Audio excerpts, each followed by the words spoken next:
Whatever the case is, if you know your doors don't lock, don't let your son, who's like 6, wander around a basically abandoned factory in the morning unsupervised with unlockable doors that exit onto a 4-lane highway.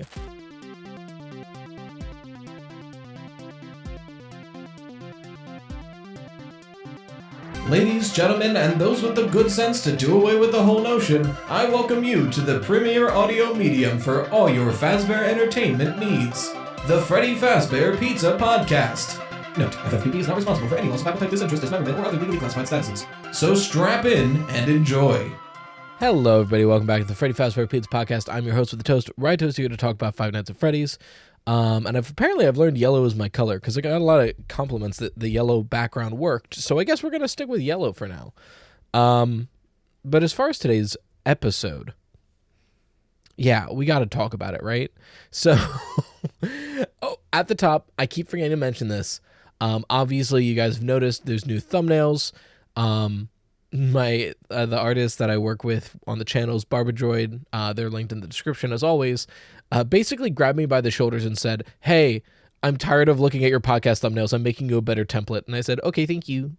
So they made a very nice template that I can work with in Photoshop to then use so they don't look as bad anymore.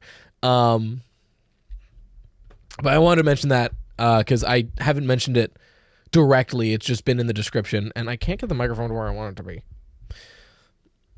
But yeah, we got to talk about it. So for those of you who don't know, this past Saturday was Dawko's like charity live stream.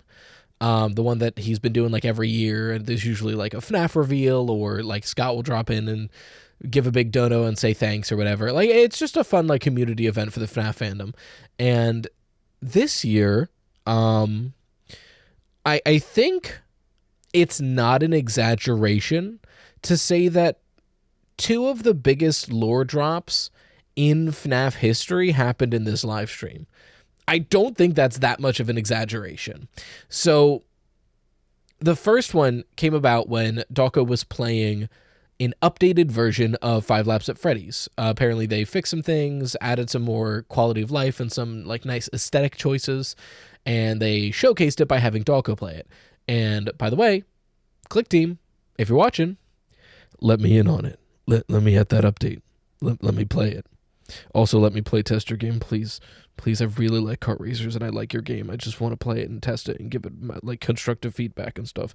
Anyway, the biggest thing that we noticed lore-wise from it, in the Midnight Motorist like racetrack, there is a new billboard. And that billboard has a Roomba on it. And it says Murray Co. Hug Robot Vacuuming Unit or something like that. Which is huge, right? Because in Tales from the Pizzaplex, the guy who makes the Mimic is Edwin Murray. And he first finds like hit success by making a robotic vacuum. And so if we get an in-game billboard of Hug by Murray Co., that's pretty one-to-one. Now, when I saw that, I was like, okay, I'm going to make a video on this.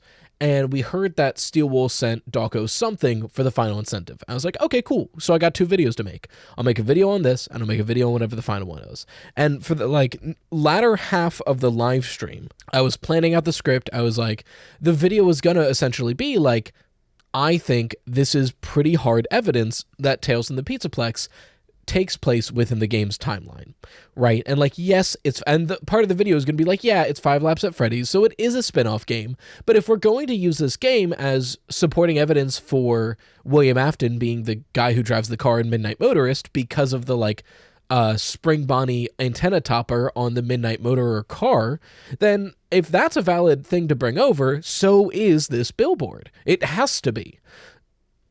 And it was basically going to be going to bat for Tales games. It was going to be in defense of 5 Laps at Freddy's. Yes, it is this spin-off game, but clearly there is important lore here. And then we got the second reveal in this live stream. And suddenly, I did not have to. Why is Peek at -5. I mean, I guess I'll just turn it down so I'm not peeking, because I don't want to be peeking. Hopefully I wasn't this whole time. But if I'm peeking, let me know. Weird. Then we got the second reveal for the live stream, and it was that GIF. And it's of an upcoming, today actually, as of the release of this podcast, free update for Help Wanted 2.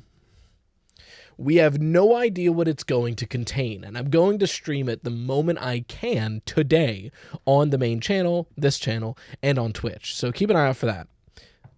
It could be anywhere from a couple hours after this podcast comes out to like 9 o'clock tonight. I don't know, because we don't have a timeline. I love when Steel Wool just says, hey, something's coming out on the 10th, and then we have 3 days heads up to get our life together, and they don't give us a time. Steel Wool, tell me when the update's happening so I don't have to live on eggshells all Tuesday. But whatever. So, the thing is, it's a free update to Help Wanted 2, which already is like, oh god, what does that mean? What's going to be in it? How big is it going to be? But the GIF in particular showed the Mimic in its felt stitched together costume from the end of Ruin in the gallery, which is huge because, like, okay, so likely we're getting at least 1 or 2 new mini games, and maybe they're going to be more Ruin centric since, like, the Mimic is the main guy for Ruin. But it's more than that, because next to the computer is a plushie, a white tiger plushie with 2 different colored eyes. And a lot of us were popping the fuck off when we saw that. Because, like, if you don't know, the thing about the Mimic's backstory in Tales from the Pizzaplex is, what if the podcast, I'm so ADHD, what if the podcast was, like, right here the whole time, and I just, like, was right up on the microphone? But the thing about the Mimic's backstory, so I guess I'll just go through the Mimic's backstory. Edwin Murray is hired by Fazbear to turn costumes into animatronics, and it seems like he might have built the first ones, or he was just making extra ones. It's a little unclear if my memory serves correctly, but we just know he was making spare animatronics for them. And he also has a son named David, and he's a bad dad because his wife died and he's all depressed about it, which, like, fair. But he lives in this big abandoned factory that's not safe for kids, and he just lets his fucking kid wander around it unsupervised, and he gets pissed off whenever his kid wants to talk to him. So he's like, I need to distract my kid somehow so I can get some damn work done. So he makes the Mimic, which basically he programs a code that it'll copy everything it sees. And the whole point of it was, if he puts it with his son will play, and then it'll see him playing and copy that play. And it'll be like having a friend that can learn. So he takes that program and he puts it into the upper body of an endoskeleton. And it works. This little endoskeleton just starts copying the things that his son does. It's kind of a creepy endoskeleton because he made the head out of, like, a teeth chatterer thing and some doll eyes or something. Like, it's a really weird looking upper body of an endoskeleton, but he's like, you know what? It's good enough. And it keeps my kid occupied. And it goes like that for a while. And then eventually, because Edwin's a bad father, the factory doors were unlocked one morning, and he comes down to, like, look for his son, like, it's time to start the day. Where'd my son go? And the doors are open. He's like, oh God. My son got out. We live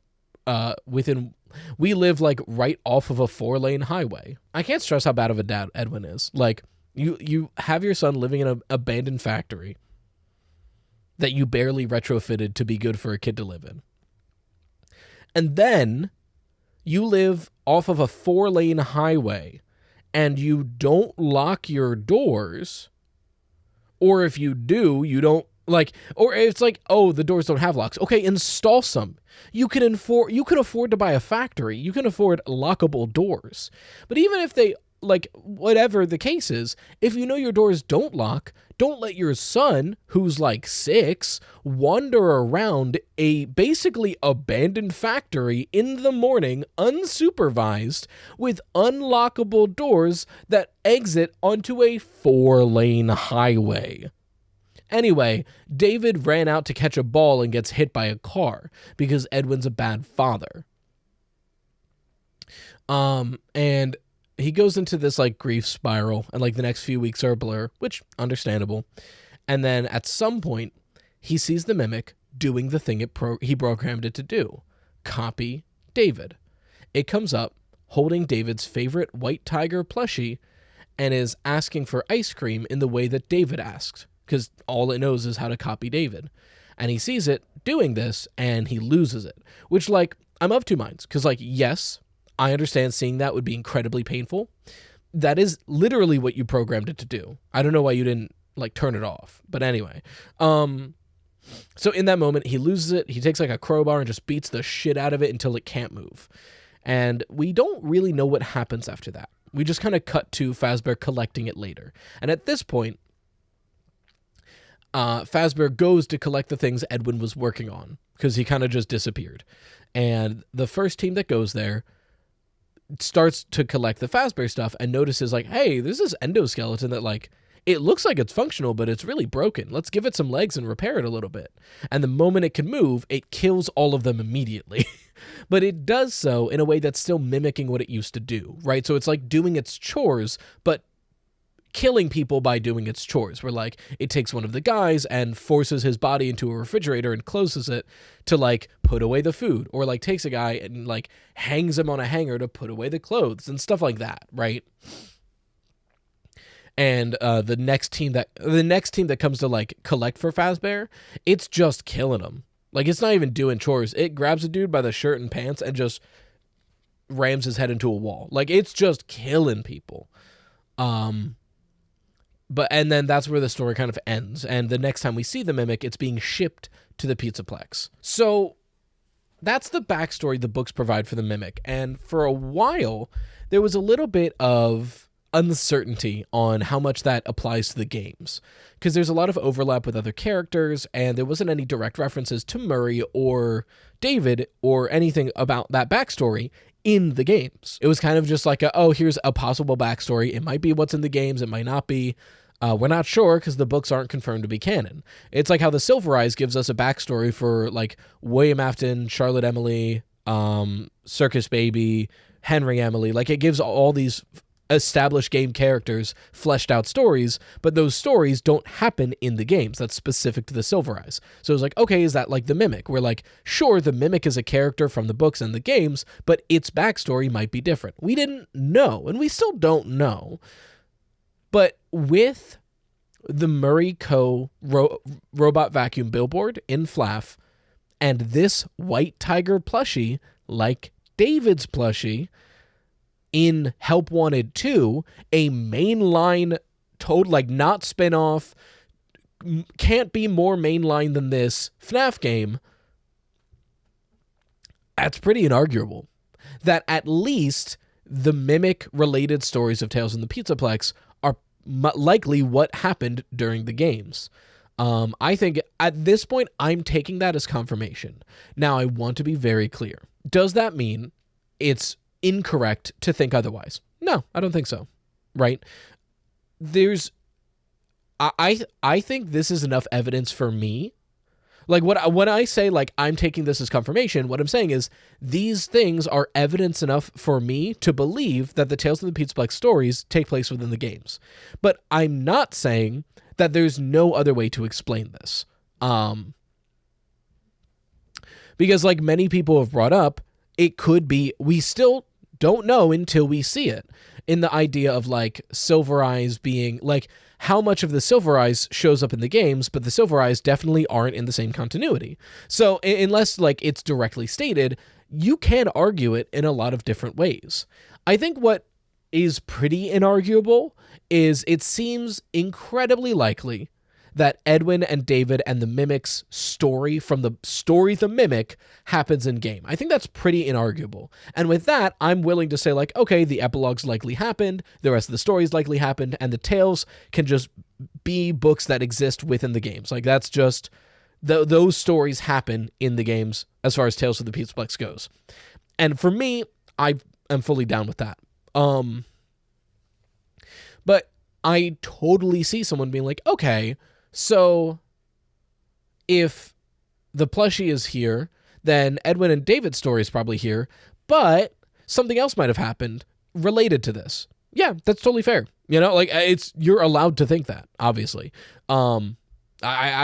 I don't want to see this, and I don't control anybody. Like, you know, like, people are going to do what they're going to do, but I hope and naively, but I hope this isn't going to be used as a cudgel to be like, see, anyone who disagreed with me is stupid. Here's the irrefutable proof. It's like, okay, well, one, no, because before then, we didn't have any proof, so it wasn't stupid to believe anything.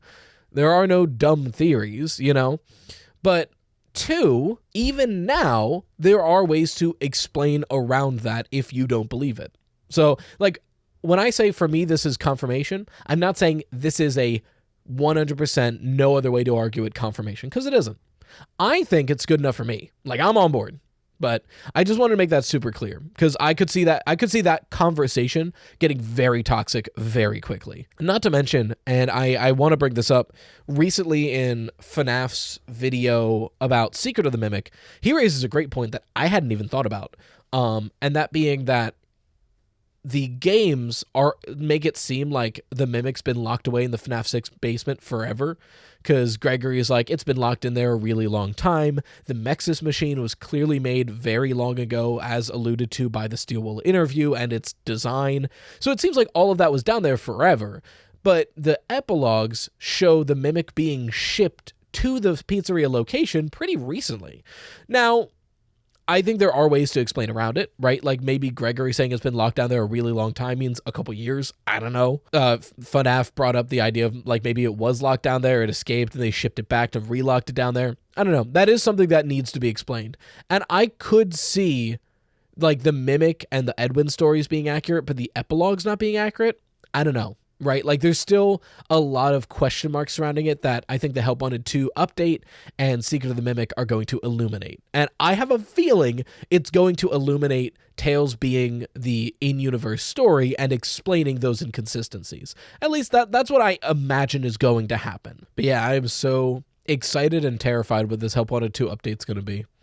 Because, like, I feel like most of you watching this have already seen the update, because this video is going to be going out the morning of the update. So I'm recording this Sunday the 8th. So I don't know what's in the update as of recording this. And whatever Friday's video is going to be, it's going to be about whatever is in this update. And I'm hoping, this will be fun. Here's my wish list for today's update. More than anything, more than lore reveals, more than new minigames, more than new endings,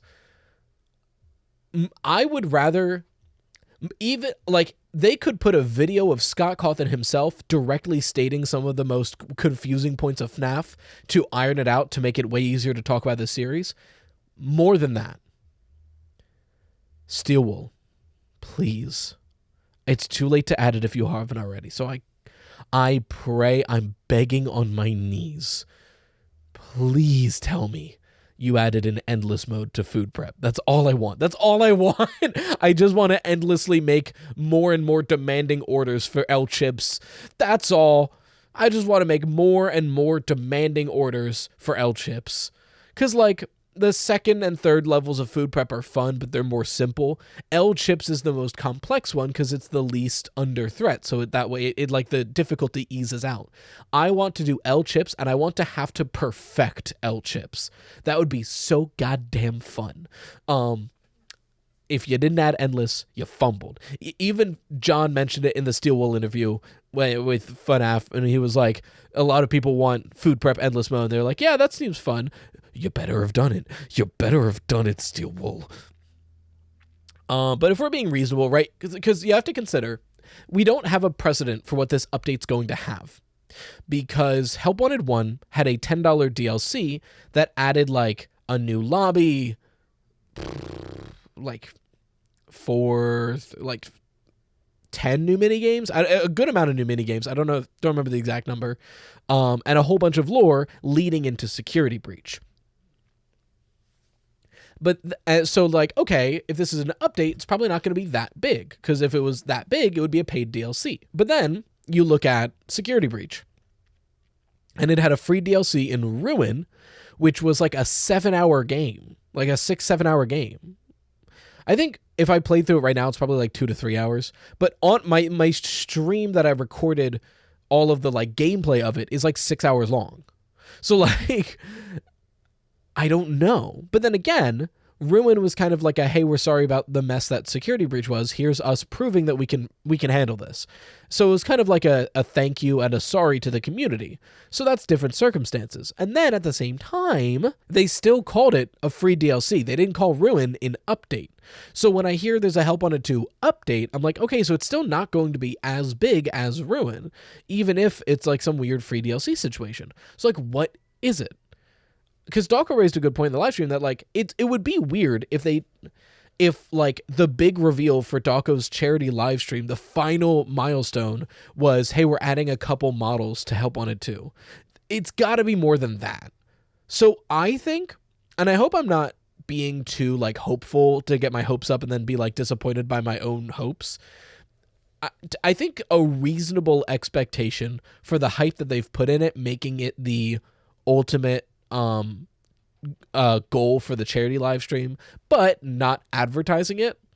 I think a reasonable expectation is 1 to 4 new mini games, probably like one more icon on the main computer, that are centered around the Mimic in some way, and like 5 to 10 new unlockable items related to the Mimic.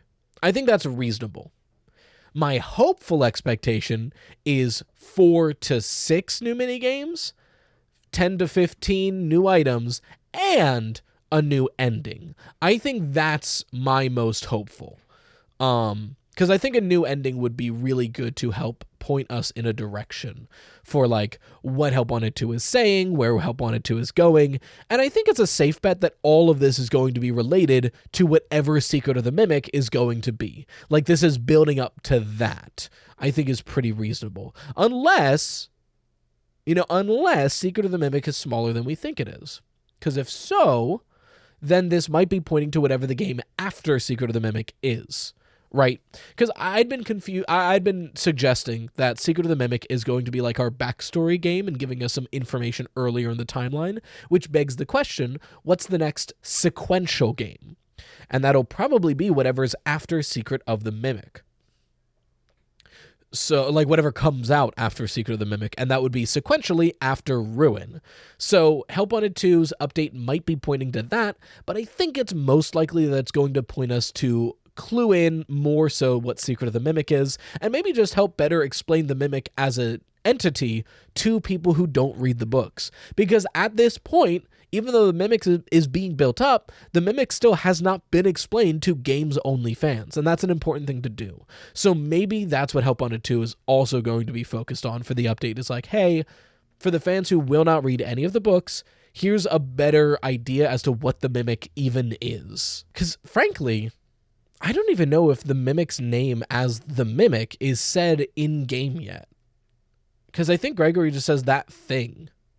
And we just know that it's copying Gregory. So, like, book readers, like, that's the Mimic. But, like, if you've never read any of the FNAF books and you're only playing the games, you might not know that's the Mimic. That's just, like, the weird thing that's at the end of Ruin. So, hopefully Help Wanted 2 kind of goes in that direction with the update. But, again, we don't know. What else? What else could... I don't know what could be in this update. Because I really don't think it's Curse of Dreadbear DLC sized. I don't think it is. But realistically, Curse of Dreadbear added like a couple hours of content. And for a $10 DLC, it's pretty fair. So I feel like it'll be less than a couple hours of content. So like it's got to be like 1 to 4 new mini games, right? It would be really weird if they hyped it up in this way and it's just some extra models to help on it too. Like, oh, there's like 5 more unlockables. Have a good day.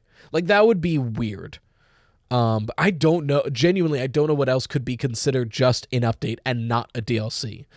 But I guess we'll have to wait and see. I'm just going to be like bouncing off the walls until then, you know? Yeah, I have no idea. But I guess, I don't know what else to add to this conversation besides Click Team, please, dear God, I'm on my knees. Let me play 5 Laps of Freddy's as a playtester, please. Oh, and I do want to address, because there's if I got my shit in order, it should already be online, but I made a bet of a few times, it's the same bet every time, that if the name Edwin or David are mentioned in game, or the Tiger Rock plushie, or like Tiger Rock specifically shows up in game, I'll do the Stan is Wrong song. There was a lot of people when I was like talking about that as the live stream was going on, who seemed like, I want to just clear the air, because some people were talking about it as if I was like so upset that this was the case and that this happened. And like, I do want to be super clear. I'm fine with Tales games, and I think I've made that clear at least since August, that I kind of believed Tales games anyway. I've, even back when I made those bets, or like a year plus ago, I haven't really given a shit which side of the debate was gonna win, right? Like, I thought I was pretty clear about that like, if Tales games is confirmed to be in the games, or if like Tales games is confirmed to be true or untrue, I didn't really care either way. I just wanted a pretty solid evidence to point either way, so I knew what I was working with, right? Like, I thought I was pretty clear in the idea that like, hey, if the books are in the game's timeline, awesome, I know what I'm working with now. The books aren't, cool, I know what not to use as much now. Like, that was my only opinion on this. I think that was clear, but it felt like with some of the replies I was getting when I was talking about like the Stan is Wrong song meme that I did, that like people were like, haha, you were wrong. Are you so mad about it now? It's like, no, I don't really, like, I don't really care either way. I just wanted to know like what it was. So I don't know. People got really emotionally invested in the books debate, and they still are. I don't log off. I don't know what to tell you. I will tell you, since leaving Twitter, my mental health skyrocketed. It's crazy. Get off Twitter while you can. I'm telling you. Even like, I like Blue Sky. Even if you don't like Blue Sky, just get off Twitter. Holy shit. I feel so much happier most days. It's crazy. It's a combination. I've been trying to take better care of myself, because with my ADHD, and like my hectic work schedule, the thing that I neglect most is my own self-care. And then it like snowballs. You know what I mean? Where like, you're not taking care of yourself as much, so you feel like a piece of shit. And then you feel like a piece of shit, so you don't want to take care of yourself. It's like a snowball effect, right? So I've been trying to make the effort to every morning, like, wash my face, like, go that extra mile, right? Because I always, like, I haven't been at a bad place enough to neglect the basic needs, like eating, showering, brushing teeth, things like that. But, like, I wasn't taking those extra steps that I think are really important. Like, I've been trying to make an effort to, like I mentioned, wash my face every morning, get a little bit of exercise in to feel good, meditate for 10 minutes, like trying to do those extra things to better take care of myself. And let me tell you, it takes like a half hour to an hour in the morning. And I have that moment of like, I could be doing work right now, but I feel like I do work so much more efficiently and happier after I've done those things. So I think it's a net productivity benefit. And it's funny, the way I've tricked myself into doing it is using procrastination. It's like, well, I don't have to do work yet if I do XYZ. And I'm just trying to make that XYZ into things that benefit myself. So I think it's a combination of that and not being on Twitter that, like, my mental health this past week been kino, let me tell you. But yeah, Tales Games is all but confirmed. I think it's confirmed at this point. I think it's reasonable to not think so, but I think it is. It's especially depending on what we're going to see in the Help Wanted 2 update and in Secret of the Mimic. But for now, I'm just going to assume that everything that happens in Tales from the Pizzaplex is confirmed. Very important. What about Fazbear Frights? I saw a lot of people being like, by extension, Fazbear Frights is confirmed because Frailty features the locket. I disagree. I think that locket being made of Remnant, if anything, hurts Fazbear Frights in a way, because, like, why does Eleanor not have it? Or, like, why does the detective not have it anymore? Because, like, the scientist gives it to Detective Larson, and somehow it ends up in the hands of a random girl who seems to be like a To Be Beautiful situation where she's a pile of, like, machinery that's pretending to be a girl with the necklace. Frailty's a weird story. But I always took Frailty less as Fazbear Frights is continuing and more so, hey, Remnant is still on the table. Here's something you know is Remnant from the last book series. I don't know. I still have a problem with Fazbear Frights in the sense that I don't think Andrew does Ultimate Custom Night in the games. And that really throws a wrench into Fazbear Frights. But I'm open to be proven wrong.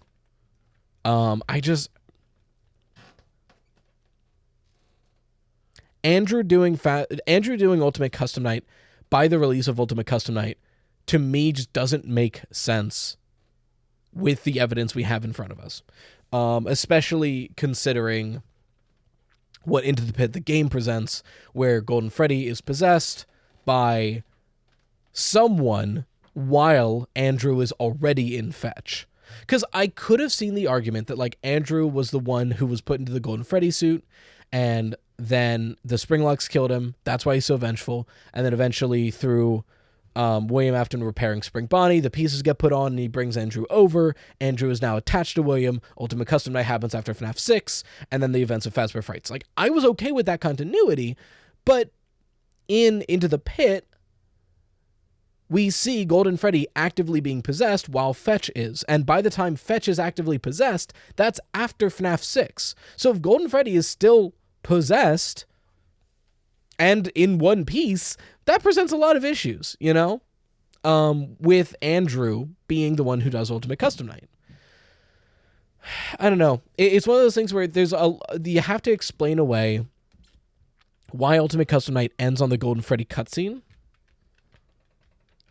And, like, I only see that as whoever was in the Golden Freddy suit or killed with it is the one doing Ultimate Custom Night.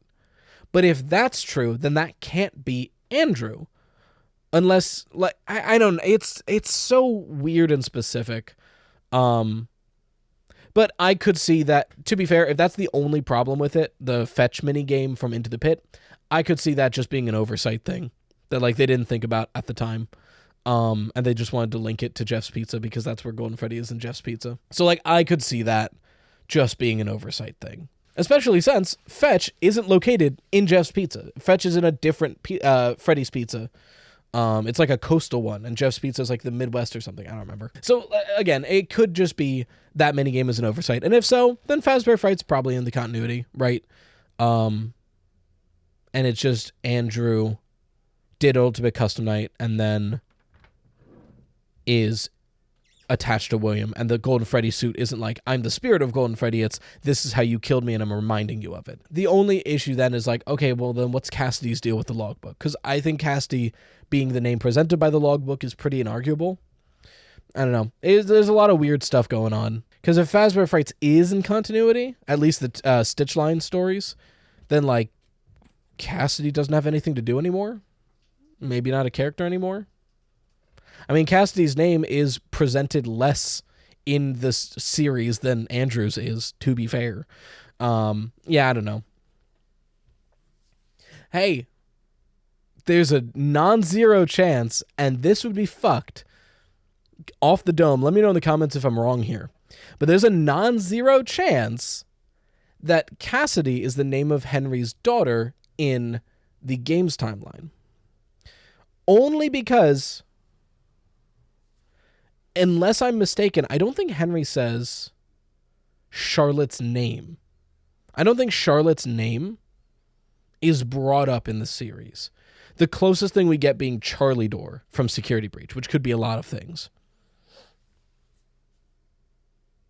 Because if Charlie Door is the only time Charlotte's name is ever mentioned, there's a non-zero chance that Cassidy is the name of Henry's daughter in the games, which is why Cassidy's name is brought up in the security logbook. And then that's how all of that resolves. That's totally possible, as far as I'm aware. Because in the Henry monologue, he says, my daughter. I don't think he says my daughter, comma, Charlotte. I'll have to think about that. Let me know in the comments. Let me know if Charlotte's name is ever brought up in the games at all, ever. Because if not, that might be what I go with moving forward. Cassidy, the security logbook is showing us the puppet trying to help the crying child remember anything. And Cassidy is the name of Henry's daughter in the game's continuity. I think I'm okay with that. And then that way, the vengeful spirit is Andrew. I think I'd be okay with that, but I would want to make sure Charlotte's name isn't brought up in the game's timeline. And then it would be Cassidy as the puppet, as Cassidy, Emily, Henry's daughter, and Andrew as the vengeful spirit in Golden Freddy. I think I'm okay with that. But again, I would just want to verify Charlie's name not being mentioned in the games. Because off the dome, I can't think of an example outside of Charlie Door. But I think that's where I'll leave the discussion for today, and we'll move on to questions. So if you want your questions talked about on the podcast, feel free to send them into Freddy Fazbear Pizza Podcast at gmail.com. It's in the description to copy and paste because it's a pain to type out. Apparently you can leave comments on Spotify now, so I'll see if I can read those. I'm uploading to Spotify again. Sorry for forgetting for like a month after I said I'm not going to. Sorry, it will happen again. Our first question comes from the Masked Monkey King, they, them. Very important question for this FNAF podcast. What is your favorite monster catching game besides Pokemon? And what's your top 10 Pokemon? So, favorite monster catching game besides Pokemon, I think I have to give it to Ni no Kuni. It's a really solid RPG. And it's kind of imagine if every Pokemon fight kind of worked like the boss fights of Legends Arceus, but your Pokemon were on the field while you were dodging, right? So like Ni no Kuni's battle system is kind of like, oh, here's the big monster. I'm going to summon my monster, and in real time, they're going to be attacking it, and I'm going to be dodging and doing other stuff in real time. It's just a really solid game, and it's beautiful because it's a lot of the artists for the game are from like Studio Ghibli's like artist roster, so it's got that art style to it. Beautiful series. I only played the first one for a couple hours. I really liked it. I just don't have the time to play a JRPG right now. The second one I played a lot of. I didn't beat it, but I got really deep into it. Great story on the second one. Top 10 Pokemon. I don't know genuinely if I could just off the dome list 10 Pokemon, but I can list my favorite 5 that come to mind immediately. Absol, because it's really pretty, and its Mega Evolution is really pretty, and it's cool. Mousehold, because it's funny, and Population Bomb is an incredibly funny move, especially if you give it, like, loaded dice, or not loaded dice. Loaded dice is nice, but there's the one that, like, increases accuracy, and you basically hit 8 to 10 every single time, which is so funny. Tinkaton, I love small character, big weapon. One of my favorite styles of character design. It's why I like Amy so much from Sonic, right? Small hedgehog, big hammer. Tinkaton is basically Amy as a Pokemon. Or like I love the fight in Scott Pilgrim with Ramona and I'm forgetting her name, but the lesbian X, because Ramona's got the big slow hammer and that X has the 2 fast like whip blades, and it combines so much of my favorite shit. Because I love a chain sword, and they're basically chain swords. I love small character, big weapon, and Ramona's hammer is the size of her. And I also love really damaging slow weapon versus not that damaging fast weapon as a fight concept. It's such a fun kind of fight to watch. Like hit, dodge, slam, hit, dodge. Like that kind of fight always feels cool to watch. So that fight's one of my favorite fights in like fiction because it just combines all 3 of those things. The ending's a little wild, but whatever. How many is that? That's 3 Pokemon. I gotta give Torterra a shout out. Turtwig, I love design-wise way more than Torterra, but I still love Torterra's design, and as a Pokemon, he's just so beefy, and he's a turtle, and he's grass type. I just love him. One that I don't hear talked about a lot that I actually really like is Gastrodon. It's that water ground type from, I believe, Gen 4 that's like a sea slug. Love those guys. They're so cute. I feel like they're really underrated. They don't get brought up a lot, but I love those guys. Ludicolo's a favorite. I think that's 6, so I guess I'll call it there. But like, I really like a lot of Pokemon. That's why the second channel is pretty Pokemon based. But then you have your question. I always love a non-FNAF question. Next question comes from Rex He They. In FNAF 3, we're told by Ralph that the safe rooms were being sealed and never to be mentioned again.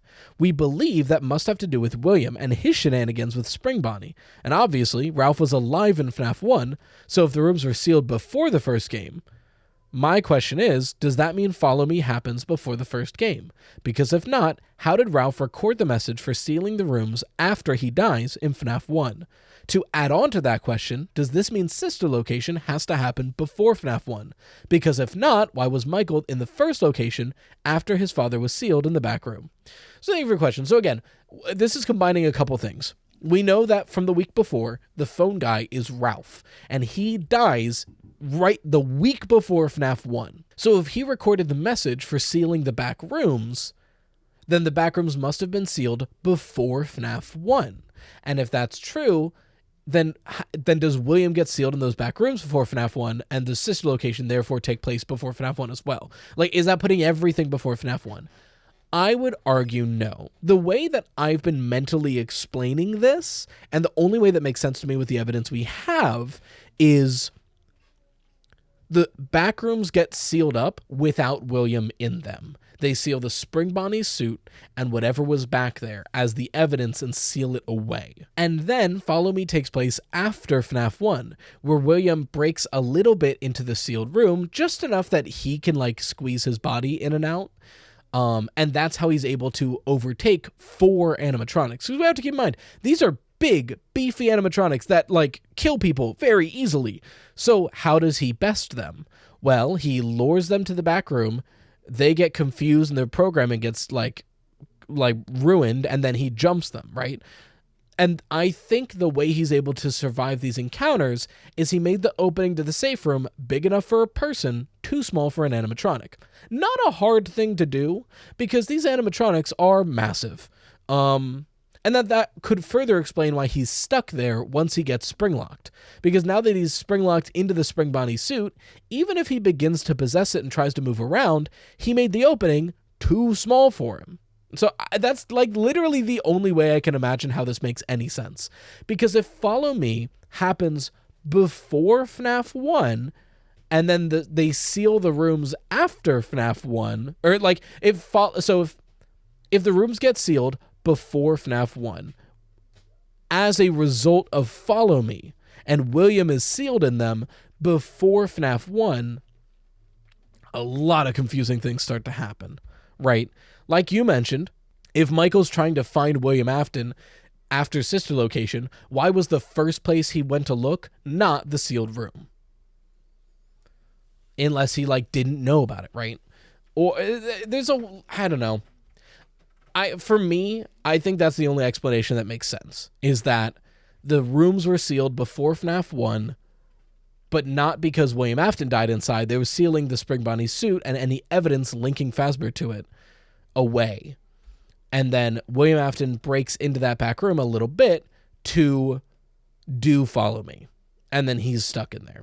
I can't think of an explanation that works more than that. Not to mention, in the week before, I think it's kind of likely that Ralph's engineer friend that he calls a few times, I believe his name is Dave Miller,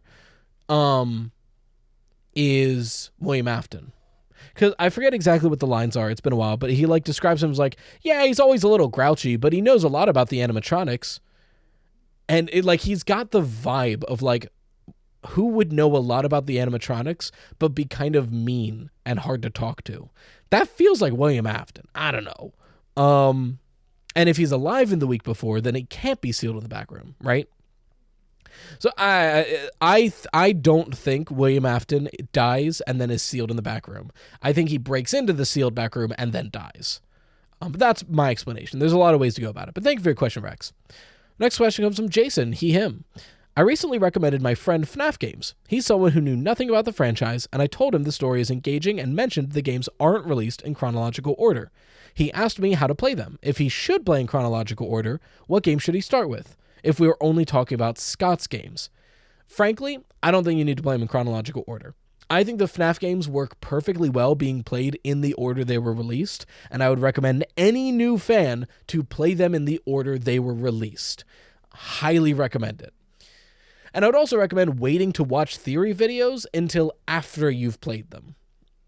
That being said, if you wanted to play them in a non-controversial chronological order, I think there's a pretty good way to go about it. Because you should mention to your friend, there is no confirmed chronological order for these games. But a good guesstimate is I would start with FNAF 4. Now, the gameplay of FNAF 4, probably nightmares that start after FNAF 1, but the mini-games for FNAF 4, the earliest thing we have in this franchise. So I would play FNAF 4. Then, I would play FNAF 2. Then I would play FNAF 1. Then I would play Sister Location. And then I would play FNAF 3. And then I would play FNAF 6. And then FNAF World and Ultimate Custom Night. I think that's what I would do. You could argue swapping FNAF 3 and Sister Location, though. But I think one should come before both of them. Because that way you get FNAF 4, and you get the mini-games, and you get the gameplay, and you're like, what is all of this? What are these nightmares? And then you get FNAF 2. Frankly, if you do it in that order, it's not going to make any sense. I think the games make a lot more sense being played sequentially rather than chronologically, because it iterates upon it, right? You get the base animatronics in FNAF 1, and then you get their slightly withered versions of FNAF 2, you get their phantom versions in 3, the nightmare versions in 4, the weird clean versions in Sister Location, and then the ruined ones in 6. That's a perfect order. Whereas if you play them chronologically, you're going to be kind of confused for a while. So I would genuinely recommend release not chronological, but to each their own. Thank you for your question, though. And finally, this person didn't give their name, just their pronouns. So whoever you are, anonymous, she, they. Since MXES was trying to stop Cassie, who wore a Vanny mask, why didn't it try to stop Vanny herself, GGY, or even Glitchtrap/Afton? If they were trying to use the Mimic first before using Burntrap, wouldn't it try to stop them? Unless they couldn't stop the MXES and went for Burntrap because it was easier. Thank you for your question. So, there's a couple explanations here I think are valid. The one you raised, I think, is valid in the idea of, like, maybe they didn't go for the Mimic because they couldn't figure out how to deactivate MXES. So they're like, all right, we'll just do Burn Trap and the Mimic can just stay there. I think that's a valid explanation. Another one that I think is slightly more likely, I think the MXES unit was modified after Security Breach. I think MXES was originally created to do something related to the Mimic, and then after Security Breach, when Cassie's dad is trying to fix everything, he modifies the MXES unit to better contain the Mimic. I think that makes the most sense. So that way, the reason why MXES was not trying to stop Vanny, GGY, or Glitchtrap was because it was created after the majority of them were active players, right? It was modified, not created, it was modified after the majority of them were active players. But I think both explanations are completely likely. I do think mine is a little bit more likely, but that might just be personal bias. But it is a very valid question to ask of, like, if this is such a big obstacle for Cassie, was it an obstacle for Vanny? Why did we not hear about it until Ruin? And I think it's because it wasn't active in that way until Ruin. But that's just me. And who knows, maybe Vanny was struggling against it. Maybe that's why Vanny only shows up in Security Breach like 3 times. Because if she's Vanny for too long, MXES starts hunting her. Like, that's a totally possible explanation. And it would be an interesting note of, like, hey, you all complained that Vanny wasn't here. Vanny wasn't here because she's doing her own thing. If she's here for too long, MXES goes after her. That'd be a really interesting twist on Security Breach. But we don't know yet. So until then, I think it's just because it wasn't modified to act that way until Cassie's dad got to it. But thank you for your question. And I guess we'll wrap it up there. So once again, if you have any questions you want to answer on the podcast, send them to Freddy Fazbear Pizza Podcast at gmail.com. It's in the description, copy and paste, because it's a pain to type out. But until next time, thank you for watching the Freddy Fazbear Pizza Podcast, where the pizza abilities are endless. We hope to enjoy your future patronage. Bye-bye for now.